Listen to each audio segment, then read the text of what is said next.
ang kina-clarify ko po ay kanina sinabi nyo na in-encourage nyo ang PNP na i-encourage yung suspect na lumaban Yes. para mapatay, para Yes. masabing nanlaban. Correct.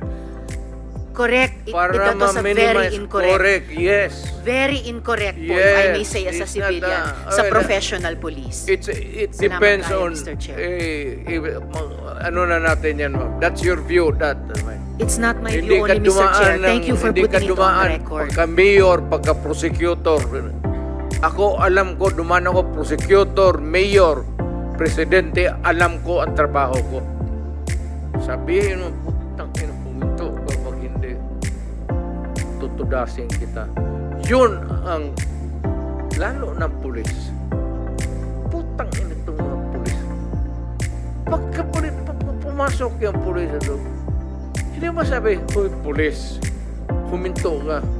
Puntahan mo yung pulis, sabihin mo, mga pulis, kung mga tao na harapin ko, o dito, total, let us be, labas na lang natin yung, pati yung lungguay.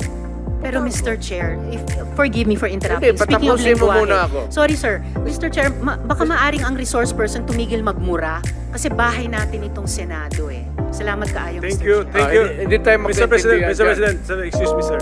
Senator Bato. Senator, may I Yes, sir. Go ahead. interject? Lahat itong sa right side ko, dumaan ito ng Chief of Police, Police Director. Puro commander ng death squad yan. I thought there was no existence. Trabaho ng pulis yan. Literally, hindi mo sabihin ng death squad. Yung isang senador, yan nagkakaupo dyan, si Senator De La Rosa. Death squad rin yan. Because they were police directors handling the controlling crimes in the city. So, pag sinabi mong death squad, it's a very loose term na ginagamit mo lang parang ganon isili. Lahat yan sila, ito, si Danao, ayan o. Nagdadasal kasi sa kasalanan niya siguro. Magkano bang, ilan bang pinatay mo? Dumaan yan. Ito, De La Rosa. Tanungin ko sila ngayon. Tanungin ninyo. Openly, lahat yan dumaan pagka police chief. Pati yan si Gamboa. Tanungin ninyo. Danao, kung may utos ba ako na patayin ninyo yung tao na nakatali yung paa, pati kamay sa likod, or assassinate them. Ang sinabi ko, ganito, prangkahan tayo, encourage the criminals to fight. Encourage them to draw their guns. Yan, buhay yan. Ayan na sila, yan ang instruction ko. Pati yan si Kuy. Encourage, pati yan si De La Rosa, encourage them lumaban. Pagka lumaban, patayin ninyo para matapos na ang problema ko sa siyudad ko. Nung na-presidente ako, ganun rin sa command conference. Diyan sa Malacanang. Yan ang utos ko. Bakit ko pagbigyan important? Mag-criminal, they go after the innocent people robbing. Mabutit na lang sana kung aakyat ng bahay. Mayor ako matagal. Aakyat ng bahay. Magnakaw. Re-rapin yung bata. Re-rapin yung babae tapos papatayin. Kung ikaw ang mayor, how do you deal with the problem? Ano Mr. kaya ang tingin ninyo sa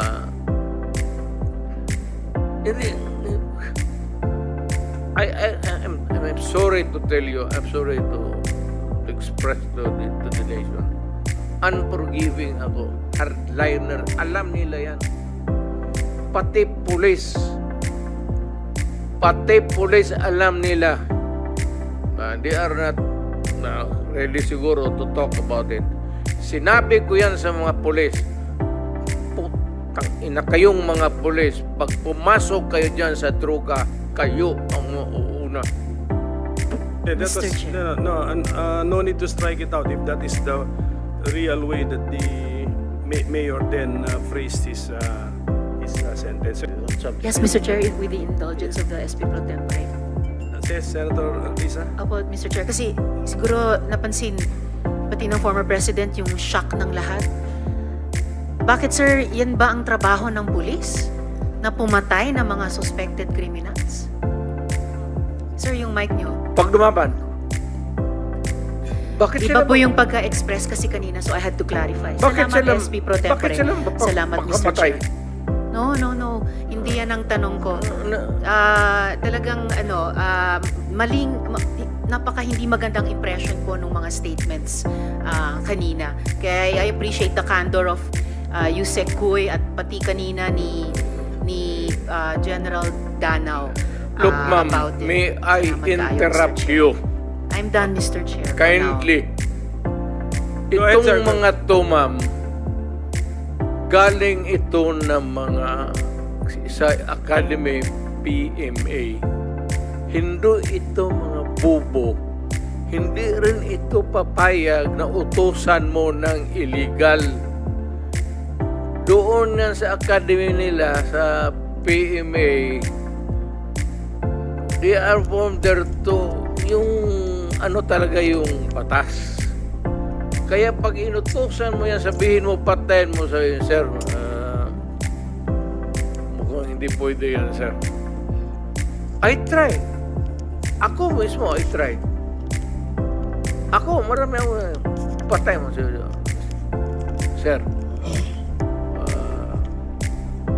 kulong mo na lang natin, sir. Pala natin na sasakyan mga idol, Land Cruiser mga idol.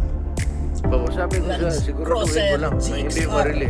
D8. Kasi gagawa ng kalukuhan yan uli and they will mag-hold up na naman yan. Yan ang lalo na yung mga kaso na magnakaw tapos mag-rape tapos magpatay o Mr. Chair. Can we let the president complete his sentence? What were you trying to say, sir? That Yes, mag-rape, magpatay, magnakaw, magpatay, and then what do we do with them? ganun na lang ang sadness ko sa trabaho. Thank you. Kaya hindi ko lang hindi kay sinabi ko yan kasi hindi ko lang sila mautusan ng gano'n na gaya ng sinabi ko. Putang ina, nag-rape ng bata yan, pinatay, patayin mo. Drive. Hindi ko mautusan itong mga to. Eh, sabi ko, karamihan na sila PMA, hindi maniwala yan ang ganun. Sabi naman, hindi, sir, mahirap yan. Kulungin na lang natin, sir. Walang dumaan yan sila sa there was never a time na sinabi ko, patayin ninyo yan. Minsan yung harap-harapan sa crime scene, nakita ko yung bata, 3 years old, rape, patay, tapos nandoon yung tiyuhin. O sinabi ko, putang yun, patayin mo nga. Out of outrage. In the moment of outrage yung putang. Sir, kulungin na lang natin yan, sir. Anong nangyari doon, Mr. President? Yung insidente na yun, napatay nga yung tito? Pinatay? Hindi. Hindi. Mr. Chair. Yes, Senator Risa. Alam ko po na matatalino mga taga Philippine Military Academy. Hindi po yan ang issue.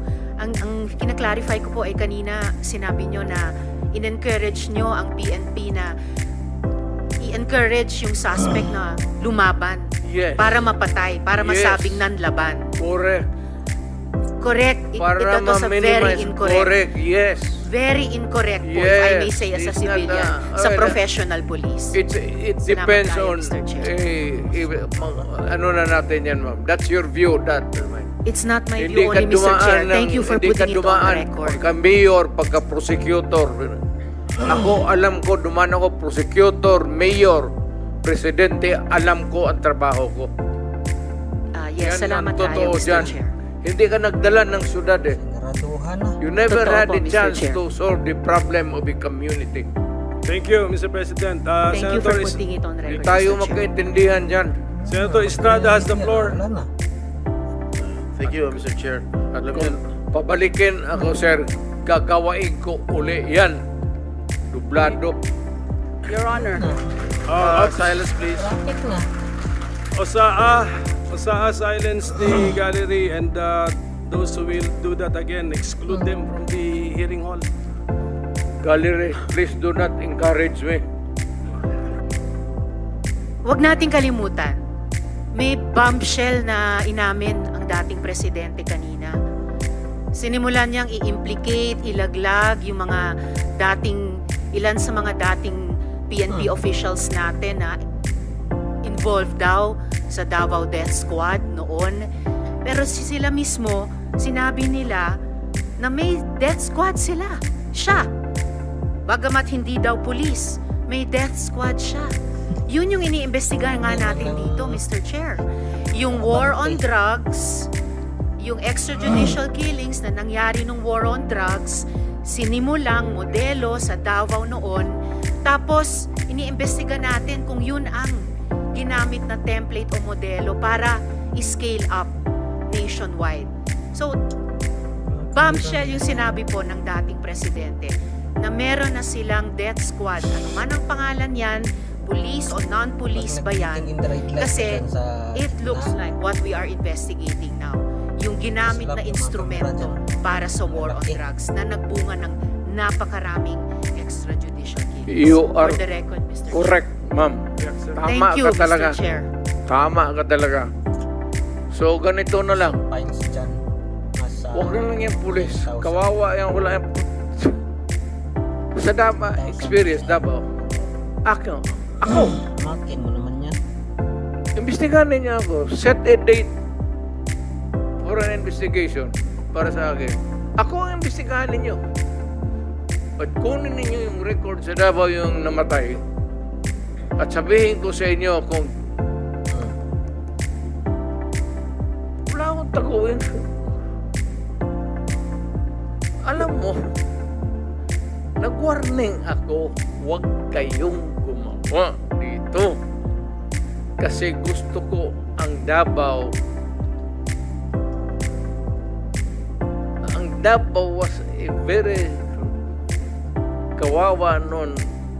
Alam ninyo, sir, alam ko. Panahon ng NPA nung hindi pa ako mayor, kita mo ang Davao. Left and right ang hold up, walang makalabas sa bahay. Pati mga pulis takot. Kasi nandyan Wala na, yung hindi mga na makadaan NPA, mamaya. pinapatay sila. Mag-green na yan dyan. Kaya sinabi ko, nag-akyat ako sa bukid. Nung na-mayor ako, sabi ko, ayaw ko ng away sa inyo. Pero yung mga pamilya ninyo, nandyan sa syudad natin. Yung mga top hunso ng Communist Party, bilangin ninyo ilan na ang taga Davao. Saan ang pamilya nila? Sa Davao. Kaya umakyat ako sa bukid. Sinabi ko, stop it. Huwag ninyong patayin ang mga pulis ko. Sorry. Putang ina yung pamilya ninyo. Yayariin ko yan. Mr. Chair, if I may, dahil matagal na po yung sa NPA, kung maaring mag-follow-up question ako sa dating presidente. Go ahead, Mr. Chair. Squad. Mr. Chair? Salamat Go ahead, kaayo, Senator Mr. Risa. Chair. Kanina, sinabi nyo there were 7 people dun sa inyong self-described death squad. Ano po yung mga pangalan nila at paki-describe yung structure ng organization na sinet up nyo, yung death squad na iyon? Yung death squad ko, ang death squad ko, ma'am, is of course it is organized.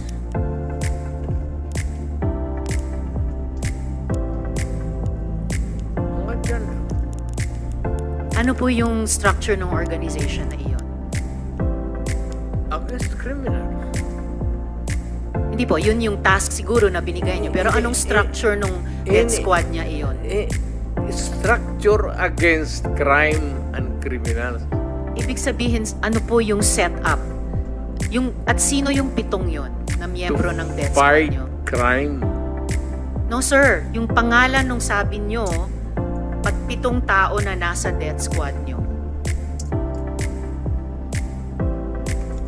Mukhang patay naman sila lahat, ma'am. It's okay sir, ano pong mga pangalan nila? You know, when I was mayor, 43. I am now 73. For the life of me, I cannot remember the name. And ano po yung structure nung 7 yon? Merong bang team leader, may 2 tenyente, then may 4 pa na tao? Ano po yung structure ng organization na iyon? I said I am 73 years old. Hindi ko nga alam kung bakit nandito ako kaharap mo. Sir, I'm sure alam niyo kung bakit kayo nandito. In fact, kayo po yung nagsalita ng pinakamarami sa resource persons. Well, May reward po ba yung 7 iyon sa death squad niyo? Again, ma'am. May rewards po bang ibinibigay sa mga miyembro ng death squad niyo tuwing nakakapatay sila? Police? Police ba yung death squad niyo? Yun ang allegations. Hindi po, yung sinabi niyo kanina. Huwag tayong lumabas dyan. Hindi po ako lumalabas. May ibang lumalabas. O, Yung dito sinabi tayo po ninyong ang death squad, pinag-usapan may dito rewards po ba yun? is centered sa police na sinasabi na binabayaran. No sir, pina-follow up ko yung sinabi ninyo. Yung civilian? Unprompted. So, kung civilian yon, yung sinabi nyo na death squad nyo na 7 tao, may rewards po ba yung 7 taong iyon kapag nakakapatay sila? Ay, hindi ma'am, mayayaman yung mga maraming gago na mayayaman sa Davao. Hindi Ano mo pong kaya- connection ng mayayaman sa Davao? Gusto dun sa pumatay miyembro ng mga death kriminal. squad? Because Ibig sabihin, they want their city to be safe. Nagbibigay sila, yung Because mayayaman, they want ng reward sa business to death thrive. squad? Yes sir, bago po yan. Sinasabi nyo ba na yung mayayaman sa Davao nagbayad sa death squad para pumatay? No, hindi ma'am. Sila Si Colonel mismo. Makasait po ba kasama sa death squad na iyon? Sino? Colonel Makasait, kasama po ba sa death squad na iyon? Is doon. Colonel Disgrasya na. Said. Dunggol. Ma'am, alam mo sa totoo lang, mahabang istorya to. It's okay sir, maikli lang sana Pero kung ang sagot. problema ma'am, patay na yung tao. Si Colonel Makasait ay patay Ayaw na. kung marami.